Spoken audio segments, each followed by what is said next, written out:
অবশেষে ইরানের সর্বোচ্চ নেতা আয়াতুল্লাহ আলী খামেনি নিহত হওয়ার খবরটি নিশ্চিত করেছে দেশটির গণমাধ্যম।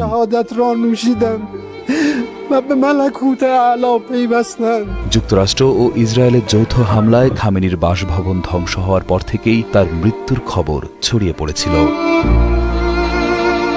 এই হামলায় ৮৬ বছর বয়সী আয়াতুল্লাহ আলী খামেনি সহ নিহত হয়েছেন তার মেয়ে, জামাতা এবং এক নাতি। ইরানের ফার্স নিউজ এজেন্সি বিষয়টি নিশ্চিত করেছে। সর্বোচ্চ নেতা আয়াতুল্লাহ আলী খামেনির মৃত্যুতে দেশ জুড়ে ৪০ দিনের রাষ্ট্রীয় শোক ঘোষণা করেছে ইরান।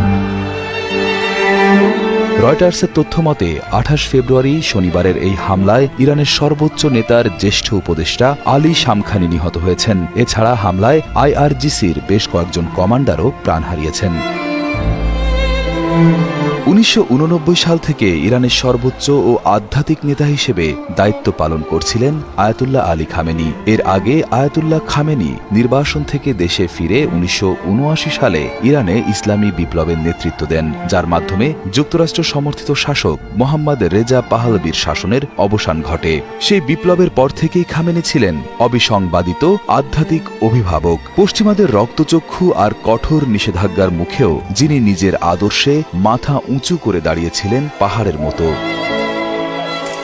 তবে তার শাসনামলে কড়া শাসন, অর্থনৈতিক ধস আর দমনপীড়নে দীর্ঘশ্বাস ফেলেছে বহু সাধারণ মানুষ। কিন্তু আজ সব তর্ক বিতর্ক, ক্ষমতা আর ভূ রাজনৈতিক উটচালের ঊর্ধ্বে নেমে এসেছে এক অমোঘ নিস্তব্ধ শূন্যতা। খামেনির এই আকস্মিক মৃত্যু গোটা মধ্যপ্রাচ্যকে এক চরম অনিশ্চিত ভবিষ্যতের দিকে ঠেলে দিয়েছে।